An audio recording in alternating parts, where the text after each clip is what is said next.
Então, pessoal, vamos falar um pouquinho hoje sobre a nova vida em Cristo, sobre o novo nascimento, que é um assunto de extrema importância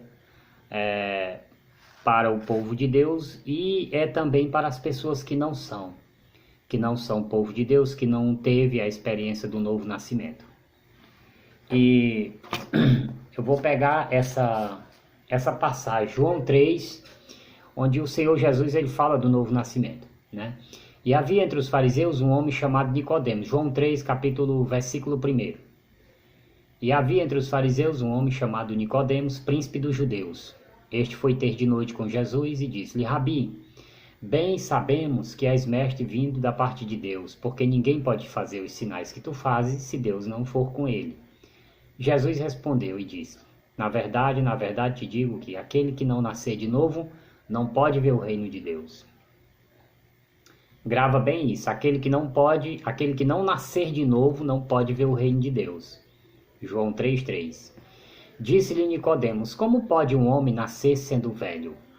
Pode porventura tornar a entrar no ventre de sua mãe e nascer segunda vez? Jesus respondeu: na verdade te digo que aquele que não nascer da água e do Espírito não pode entrar no reino de Deus. Então Nicodemos ele colocou aí a seguinte situação para Jesus: um homem pode voltar ao ventre e nascer de novo porque ele não entendeu o conceito que Jesus estava passando para ele. E aí Jesus no momento seguinte diz assim: olha, se o homem não nascer da água e do Espírito não pode ver o reino de Deus. Esse é o processo do novo nascimento, da água e do Espírito. Então a água, o batismo, e o Espírito Deus envia para o homem. Está aqui no Evangelho de João, um pouquinho mais na frente, quando o Senhor diz que vai enviar o Espírito, o Consolador ao mundo, que somente os crentes podem receber. O mundo não recebe porque não o conhece e não vai atrás de saber, né? Mas nós éramos gentios e chegamos a conhecer esse novo nascimento. Então, muito bem. O que ocorre nesse novo nascimento? Nós homens, nós fomos nascidos de Adão. E Adão ele antes de conceber o primeiro homem, ele caiu em pecado.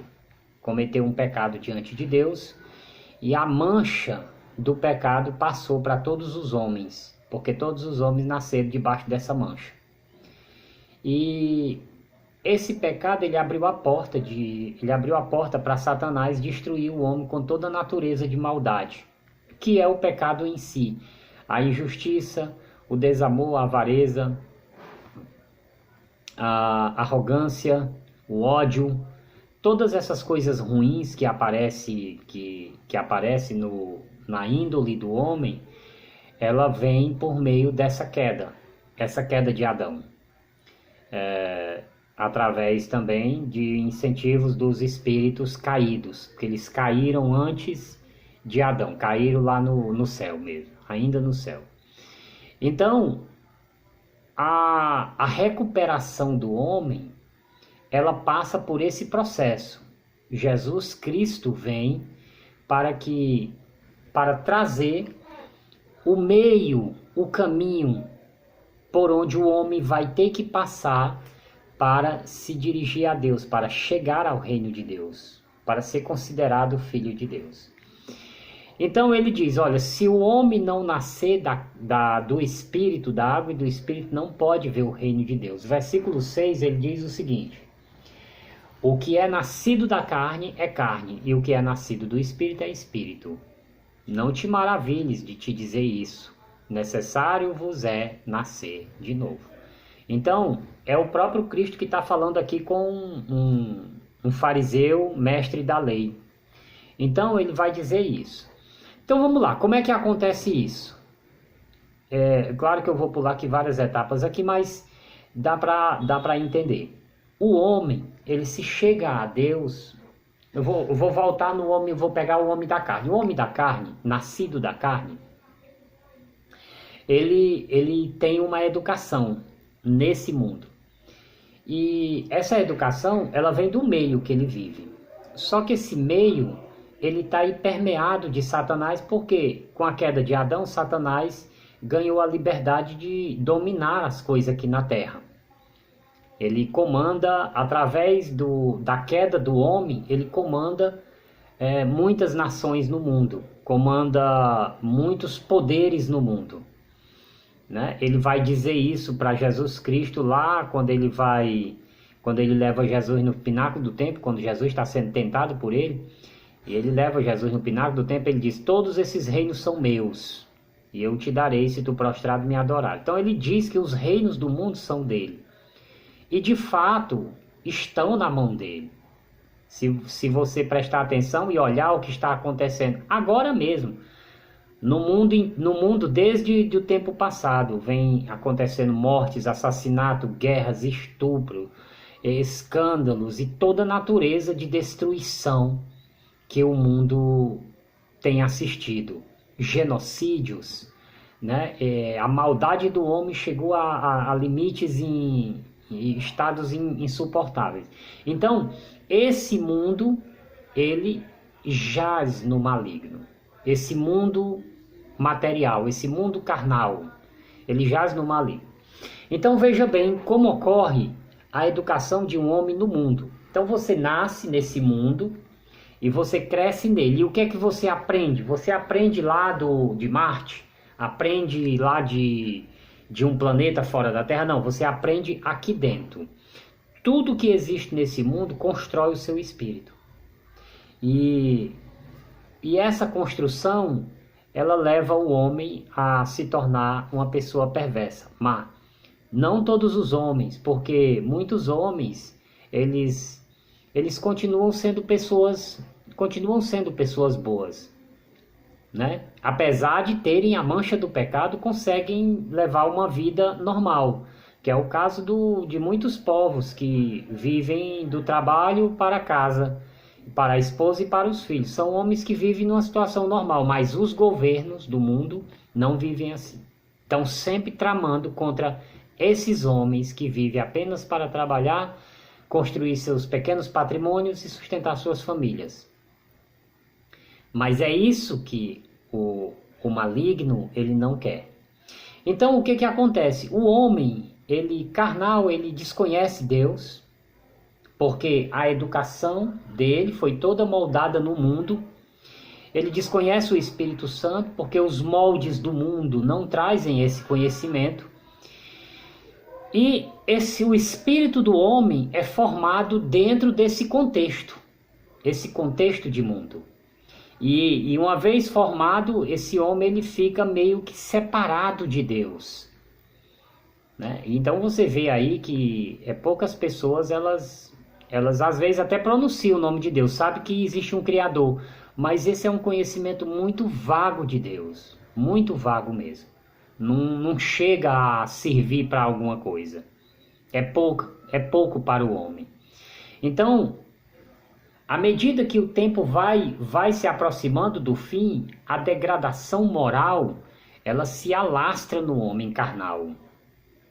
E até dentro da igreja. Então você veja que o homem do mundo, ele tem um espírito, e o espírito dele carrega toda essa bagagem do mundo. Então ele foi educado totalmente. No interior dele, tudo que nós falamos, tudo que nós fazemos, ela está pautada dentro da educação que nós recebemos do mundo. Nós recebemos uma educação dentro de casa, dentro das escolas, no mundo, nas empresas, em todo lugar que você anda. Essa enxurrada de conhecimento que está em sua volta, ela te formou. Daí é aquela ideia de que o homem é um produto do meio, não pode ser outra coisa. Ele tem que ser um produto do meio que ele vive. É evidente que esse meio no mundo, ele também traz as mensagens de Deus, né? Por isso que Paulo diz que o homem, ele pode apreender a ideia de Deus através das coisas criadas, inclusive o eterno poder de Deus, né? O que é que você vê o eterno poder de Deus? As coisas criadas que nunca se acabaram. Por exemplo, você já viu a Terra se acabar? Não, né? Desde que você nasceu e conhece a história aí, tem gente que diz que tem milhares de anos, claro que isso não é verdade. A Terra tem 6.000 anos. Vai completar 6.000 anos. E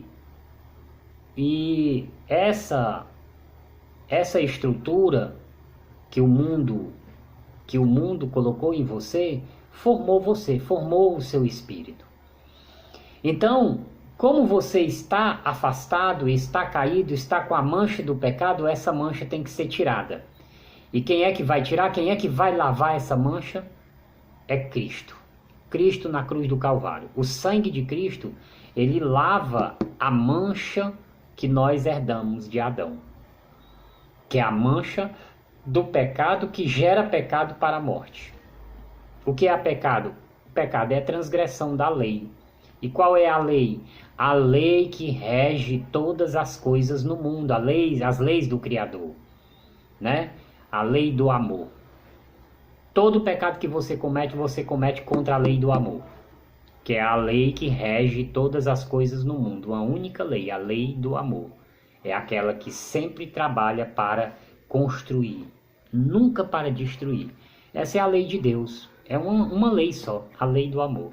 Não matarás, não roubarás, não destruirás, não dará falso testemunho, não fazer isso, não fazer aquilo. É a lei do amor. Quando você olha, digo, olha, se eu fizer tudo isso pelo meu próximo, é o amor em si. E a própria palavra de Deus diz que é a lei do amor. E o cumprimento dessa lei leva ao cumprimento de outra, que é o amor a Deus sobre todas as coisas. Olha, se você ama aquilo que está em sua volta, você ama o Criador. Porque não tem como você amar a criação dele e não amá-lo, né? A criação sai de dentro dele. É o interior de Deus que você está amando. Então você ama a Deus, está ligado diretamente. Então são dois mandamentos ligados, que não dá para fazer um sem cumprir o outro. Amar a Deus sobre todas as coisas e ao próximo como a si mesmo. Bom, então o homem do mundo, ele é construído pelo mundo. O espírito do homem é construído pelo mundo. Aí você vai agora passar pelo novo nascimento, porque agora Jesus Cristo quer que você tenha o novo nascimento para poder ver o reino de Deus, para poder enxergar o reino de Deus. Então você tem que nascer da água e do Espírito. O nascimento da água é através do batismo, que a igreja evangélica ela promove. Então, quando você chega na igreja, você confessa Jesus Cristo como Senhor e Salvador da sua vida e é batizado. Quando você é batizado, você sepulta o velho homem, que figuradamente é o sepultamento de Jesus Cristo, e você nasce dali uma nova criatura. Está nascido de novo. É como um bebê. No mundo espiritual isso acontece realmente. Eu me lembro que quando eu entrei na igreja, que eu aceitei Jesus, que quando eu nasci um bebê para aquela situação que eu estava ali, aquele momento que eu estava passando. Porque eu agora vou ser educado pelo Espírito de Deus. Então, ao invés de eu ser educado pelas coisas do mundo que entrava para o meu espírito, que educava o meu espírito, me formando de dentro para fora, agora esse velho homem foi sepultado e agora ele vai receber a educação celestial, que é a educação do Espírito de Deus. Ele vai testificar com o nosso espírito todas as coisas que precisa você saber para entender-se como filho de Deus. O Espírito Santo ele vem para me educar e fazer eu conhecer o pecado, a justiça e o juízo. O pecado, aquilo que destrói a alma do homem, né? A justiça, aquilo que constrói a alma do homem. E o juízo, aquilo que vem para julgar todas as coisas erradas desse mundo. Então o homem vai ter o conhecimento dessas três etapas e isso tem que acontecer dentro do Espírito. Por isso que o Evangelho, ele não é uma religião, não pode ser um conjunto de dogma, de preceito, de ordenanças. Por quê? Porque o homem, ele vai produzir o bem. não por causa de dogma, por causa de ensinar, por causa de leis que a igreja cria. Não é por causa disso. É porque o Espírito de Deus vai transformar ele de dentro para fora. E ele vai ser convicto de que aquilo que ele está recebendo do céu é o caminho da verdade, o caminho certo. E isso vai transformando ele de dentro para fora, em etapas, né? Paulo diz que nós somos transformados de fé em fé, é em etapas. Porque quando você é construído no mundo, também é por etapas. No mundo você aprende muitas coisas, coisas boas que nós precisamos, por exemplo, o nosso próprio idioma, nós aprendemos no mundo, no meio em que nós vivemos.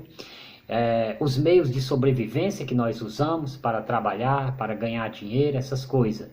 E mais a questão que molda o caráter, que aí é o problema maior, que é a questão dos moldes do caráter.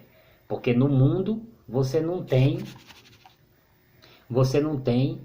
os ensinos, até tem, mas você não apalpa muito porque o meio ele é degradante.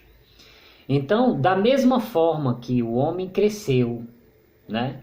Ele vai, que foi impregnada no espírito dele as coisas do mundo, agora vai ser impregnado nele as coisas do Espírito Santo. Porque agora o Espírito Santo testifica com o meu espírito e ele vai me moldando de fé em fé na imagem de Cristo. Esse é o processo que tem que acontecer com o homem. Então, assim, existem pessoas que é mais trabalhoso para o Espírito Santo. Para mim, por exemplo, eu acho que eu sou uma dessas pessoas, ou fui, sei lá, que deu muito trabalho, porque quando eu aceitei Jesus, há mais ou menos 28 anos, 29 anos, eu não sei bem, atrás, eu me desviei várias vezes dos caminhos do Senhor, mas toda vez eu voltava. Caía, voltava, caía, voltava, caía, voltava, não conseguia mais ficar no mundo. Até que a última vez eu vi que as coisas realmente não tava legal, e aí eu voltei e para sempre. Eu não tenho mais perspectiva, e enquanto eu estava nessa cai, não cai, o processo de crescimento, de amadurecimento na fé, por incrível que pareça, ele foi acontecendo na minha vida. Né? Gradativamente. Caía, levantava, mas toda vez que eu me levantava, uma parte do processo ele continuava. Então, assim, nós não atingimos a perfeição. Eu não conheço ninguém perfeito, mas transformado o suficiente para ser aceito no reino de Deus. Né? Porque no dia que nós nascemos na fé, ali como bebê, nós estamos dentro, né? Acabou de nascer como ladrão na cruz. Ladrão na cruz, ele não teve que passar por prova, ele já estava na cruz, ele era ladrão, e na cruz ele se arrepende. Se arrepende no momento da morte, está juntamente com quem? Com o próprio Rei dos Reis e Senhor dos Senhores. Então ele diz: Senhor, lembra-te de mim quando entrares no teu reino. E aí Jesus Cristo diz: hoje mesmo tu estarás comigo no paraíso. E aquele ladrão ganhou a salvação ali na maior, né? Porque a salvação ela no caso dele foi simples e não, né? Porque a pessoa diz assim: você queria estar no lugar dele, pregado lá na cruz para agonizar até a morte, que é uma das mortes mais aterrorizantes que o mundo já teve. Foi essa, uma das mais, né? Porque teve outras também que eram bem cruéis, como você amarrar corpos, as mãos cada mão num cavalo e cada pé em outro cavalo, e o cavalo partir, rasgar a pessoa no meio. Eles tinham esse tipo de assassinatos também, né? Não os romanos, mas eu soube que teve esse tipo de morte também. Mas os assassinatos com morte de cruz, teve os romanos, e teve impérios antes deles também, que eles herdaram isso de outros, né, que também fazia esse tipo de coisa. Então, assim, você pode dizer assim: um ladrão na cruz foi bom, porque ele aceitou Jesus e já foi direto para o céu, foi direto para o paraíso, né? hoje mesmo estarás comigo no paraíso. Algumas pessoas têm um problema com essa passagem, porque ele diz, olha, mas Jesus depois diz, olha, eu não fui para o Pai. Veja bem, paraíso e trono de Deus são coisas diferentes, mas paraíso é paraíso. É paraíso, o próprio nome já está dizendo, é um paraíso. Mesmo que ele não tenha ido lá para o trono de Deus, porque eu acredito que o homem não vai para o trono de Deus, ele vai para um paraíso, um lugar, como por exemplo Paulo. Paulo ele diz, eu fui no terceiro céu, eu não sei se eu estava em espírito ou em corpo, eu não sei, eu sei que eu fui. E eu sei que eu vi coisas tão magníficas lá, que eu não tenho palavras para mostrar aos irmãos aquilo que eu vi. Existem pessoas que traduziram essa palavra dizendo que não é lícito eu dizer para os homens. Não é que não é lícito. Essa palavra, para mim, ela não foi bem traduzida. Lícito é uma coisa que no sentido aí que foi colocado, está dizendo que Paulo está dizendo que por uma ordem do céu, ele não foi permitido dizer aos homens o que ele viram. E não foi isso, não é isso que não é isso que é. O que dá para entender ali é que eu vi versões que dizia que ele não tinha meios para falar. Porque se você viu algo tão belo num lugar que você não tem paralelos na terra com que traçar uma ideia para uma pessoa que não viu, você não tem palavras como dizer para essa pessoa. Então foi isso que Paulo disse. Ele disse, olha, eu não tenho como explicar isso daí, porque foram coisas tão bonitas, tão sublimes, que eu não tenho como paralelos para comparar e dar uma ideia para vocês sobre isso daqui. Essa é a ideia que eu tenho daquele texto, e não que ele foi proibido por Deus de falar alguma coisa. Isso não tem essa claridade ali. Então, ele foi num paraíso. Então, para mim, o ladrão ele foi levado para um paraíso.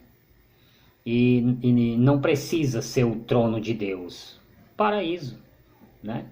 Por exemplo, no dia lá em Jó, capítulo 1 ou 2, quando ele diz, no dia em que os filhos vieram se apresentar perante Deus. Né? Então você tem ali uma reunião de Deus, né, com os filhos. Eles foram se apresentar, ou seja, eles moravam em algum lugar ali afastado de onde Deus estava, e foram se apresentar, mas não viviam exatamente ali.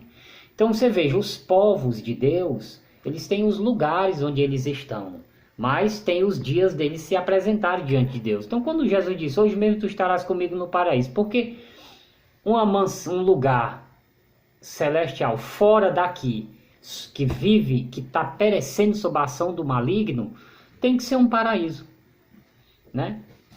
Basta não ter um demônio lá destruindo a vida das pessoas. Já é um paraíso. A terra, pense na terra, a terra sem o demônio, destruindo. Porque o diabo aqui, ele tem destruído tudo. A fome no mundo é um projeto do diabo, que se configura no meio da humanidade através de leis de homens que servem a ele. Não existe fome real na terra. O que existe são leis que impedem os homens de produzirem comida que dá para dar o dobro de comida para a humanidade.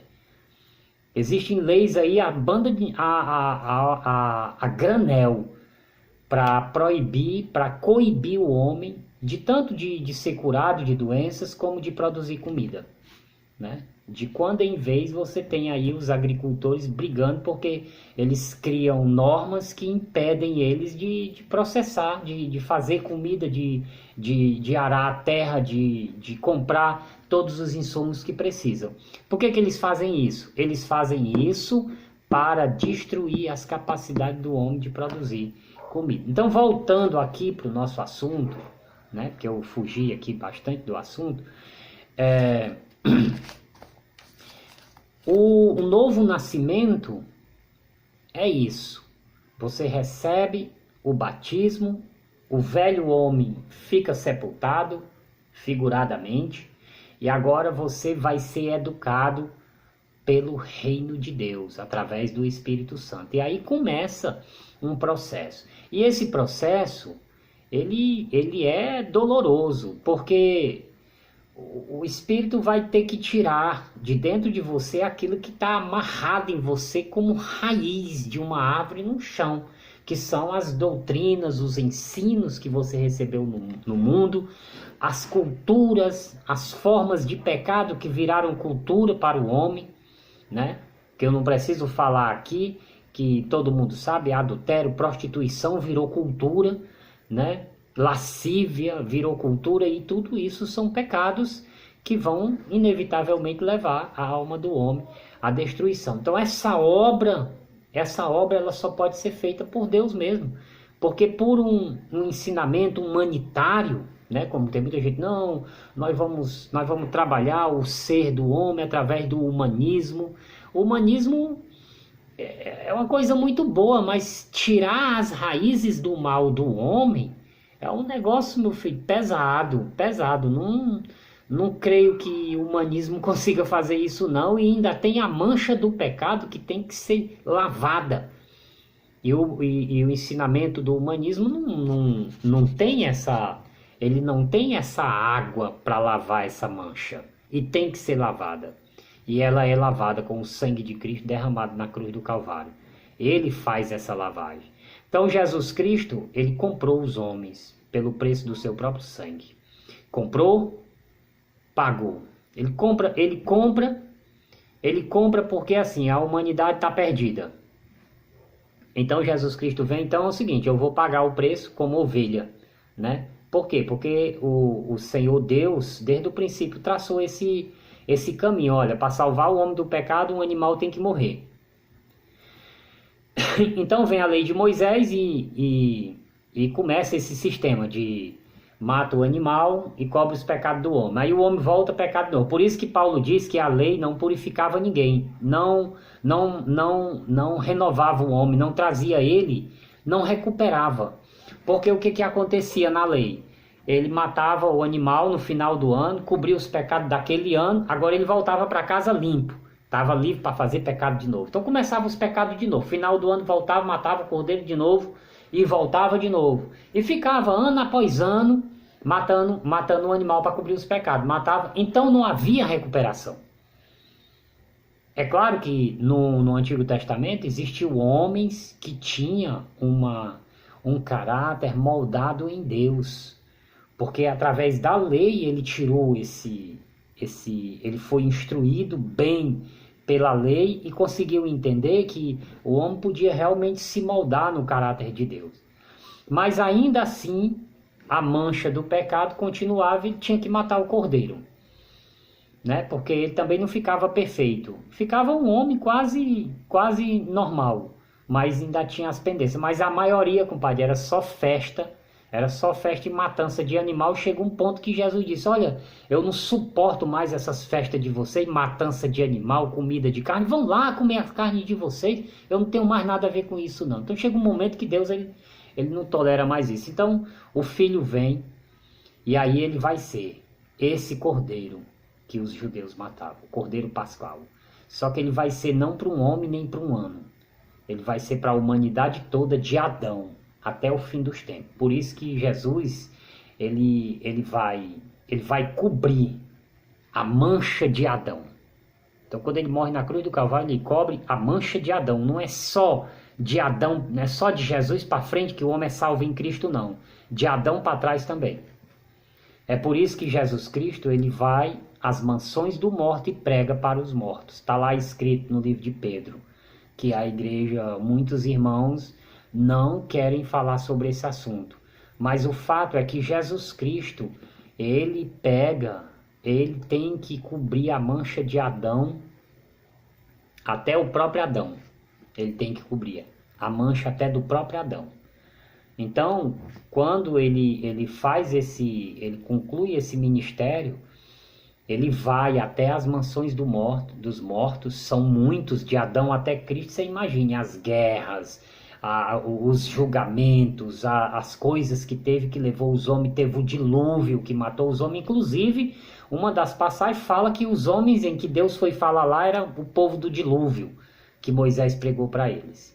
Então assim, olha, eu não tenho medo de falar da palavra de Deus, está lá escrito. Quem quiser deturpar e violar os textos bíblicos, que faça isso. Eu não faço não. Essa daqui, eu não me apresento diante de Deus com ela nas costas, não. Apresente-se quem quiser. São donos da verdade. Inventam coisas e violando os textos da Bíblia, dizendo aquilo que a Bíblia não está dizendo. Eu não faço isso. Está escrito lá, eu digo, e digo com toda segurança. Jesus pregou para os mortos dos dias de Noé. E depois, na outra passagem, ele pregou para aqueles que morreram por juízos decretados por outros homens. Que aí entra os casos das guerras, das condenações, tudo isso antes de Cristo. Então a mancha de Adão, ela é coberta desde Adão até o final dos tempos. E o homem que quiser ir para o reino de Deus tem que nascer de novo, exatamente como Jesus está dizendo aqui, João capítulo 3. Né? Capítulo 3. Você pode ler aí o capítulo todo que vai estar falando dessa história. Se o homem não nascer da água e do Espírito, não pode ver o reino de Deus.